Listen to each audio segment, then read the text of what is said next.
Hello everyone, I'm Jensen. Today is Tuesday, April 6th, and from a new law in Ohio to some Mud Hens baseball, I have all the stories you need to know to get in the loop today. But first, can we just talk about that weather out there? It was absolutely perfect. It was bright, sunny, and warm. Will that continue? I don't know, don't look at me. Let's pass things off to our first alert weather team. Oh, I know we talk about wind direction so much, but this time of the year it really is crucial. And this evening, the wind is coming out of the southwest across the entire area. That's why if you're watching us from Port Clinton or Sandusky, or perhaps in Marblehead or Catawba Island, it's warm today, and the wind is overpowering any type of lake breeze that would develop. Now tomorrow, watch this, the wind will continue out of the south, but it's going to start to turn a little southeast, and it will be relatively light. And when it does, did you see what happened here in the afternoon? Port Clinton, Monroe, all lakeshore areas, the breeze will turn and become east to northeast onshore. It is going to make for a cool day within a few miles of the lakeshore, and it may be one of those days where it's warming up, and then all of a sudden when the wind shifts, it will happen in 2 minutes time. The temperature will fall rapidly and it will be cooler along the lakeshore. Otherwise, if you're in places like West Unity or Bryan, out in Continental, it's going to be another day like the middle of summer tomorrow with highs up around 80. Here's our hour-by-hour forecast, and again, tomorrow it warms up really nicely again, but be watching for a little turn of the breeze coming in off the lake and bay late in the day, and clouds will start to build up in the afternoon. They'll come west to east across the area. It looks like those should be dry up until near sunset, then a chance of showers will scoot through the area and set the stage for Thursday, where rain becomes a little bit more likely through the course of the day. Tonight, partly cloudy, a low of 52. There could be a little bit of fog, light fog near daybreak. Then tomorrow, partly sunny and summer-like, the high 80, unless you're near the lake and bay waters. And then on Thursday, scattered showers. A thunderstorm is possible with a high at 73. On Friday, the high will be 71, and Saturday, 70. Chances of rain there, including potential downpours on Saturday. And so while Sunday's a little bit cooler this weekend, still looks like the day you want to favor if you're making plans to be outdoors over the weekend. And a new piece of art will soon be coming to the Cherry Street corridor. The Art Commission's Art in Public Places program has partnered with Mercy Health to commission the upcoming fixture.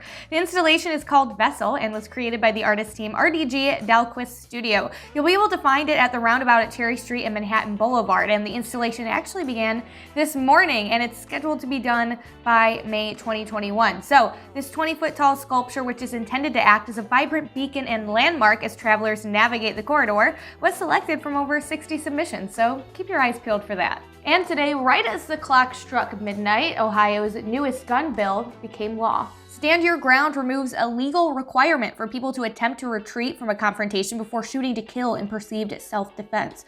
With DeWine's signature, Ohio became a 36th state to no longer require people to retreat before they can justifiably hurt or kill someone with a gun in self-defense. It was thought that DeWine might veto the bill because it didn't contain provisions he had been lobbying hard for, going back to the mass shooting in Dayton back in 2019. Specifically, DeWine has been looking for legislation that would bolster the background check system used before a firearms purchase, toughen laws on people in possession of guns if they've lost the legal right to have them, and expand a legal process for courts to temporarily seize guns from people in a mental health crisis. And although he signed the bill without these provisions, he said, "These are things that need to happen. I'm not giving up. Far from it." And for some background here, back in 2008, lawmakers removed the duty to retreat in a confrontation in one's home or vehicle, which is otherwise known as the Castle Doctrine.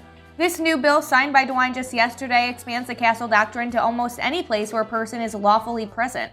The legislation, commonly referred to as Stand Your Ground, passed the House in a 52-31 vote back on December 17th, and the very next day, it passed the Senate by a vote of 18-11. And U.S. regulators have approved the first medication in over a decade for children with ADHD. The FDA late Friday okayed Qelbree for treating attention deficit hyperactivity disorder in kids 6 to 17. It comes as a capsule that's taken daily. And unlike nearly all other ADHD medicines, Qelbree is not a stimulant or a controlled substance, making it harder to abuse than older drugs.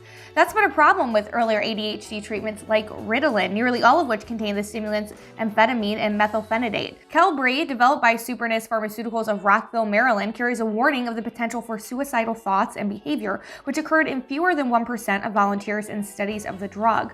Supernus wouldn't disclose the drug's list price, but it's very likely higher than the cheap generic ADHD pills that are on the market now. ADHD affects about 6 million American children and adolescents, and for many, problems include trouble paying attention and completing tasks, fidgeting, and impulsiveness. For more information about this new drug and the studies conducted on it, check out the link in the description of this video. And the IRS said yesterday that it's holding on to $1.3 billion for about 1.3 million Americans who have yet to file their 2017 taxes, and there's only about a month left to collect. According to IRS Commissioner Chuck Rettig, there's only a 3-year window to claim these refunds, and that window closes on May 17th. For those who don't collect, their money becomes the property of the U.S. Treasury. The IRS said it calculates that half the refunds are for more than $865 each, and the other half are for less than that. Plus, some of those who did not file a 2017 return could be eligible for the Earned Income Tax Credit, which was worth up to $6,318 for that tax year. The EITC income thresholds for 2017 were $48,340 for those with 3 or more qualifying children, $45,007 for people with 2 qualifying children, $39,617 for those with 1 qualifying child, and $15,010 for people without qualifying children. And as you can see by the chart, that number goes up by just about $5,000 each time for those who are married and filing jointly. 1040s, 1040As, and 1040EZs for 2017 can be found on irs.gov. Those who are missing W-2s or other income forms who can't get them from employers, banks, or other payers can use the IRS Get Transcript online tool. And before I go, let me loop you in on this. Baseball is back, and the Mud Hens start their season next month, but tickets go on sale this week. You can try to snag your home game tickets Thursday at 11 a.m., and only a very limited number of single game tickets will be available due to the set capacity for home games this year. As a reminder, the Mud Hens will be able to host 30% capacity or up to 4,000 fans per game, depending on how seating pods are sold. Pods will be made up of up to 6 people and socially distanced at 6 feet apart. All tickets will have an assigned location, and availability will vary depending on the pod size selected. Due to current COVID-19 guidelines in the state of Ohio, there will be no general admission or standing room only tickets sold at Fifth Third Field. Single game tickets cost $20, and groups of 10 should call 419-725-4367. And for more information on how you can enjoy some Toledo baseball this spring and summer, you know what to do. Check out the link in the description of this video. But that is all I have for you today. If you like this video, hit that like button and of course subscribe to our YouTube channel. I'm Jensen, and now you're in the loop.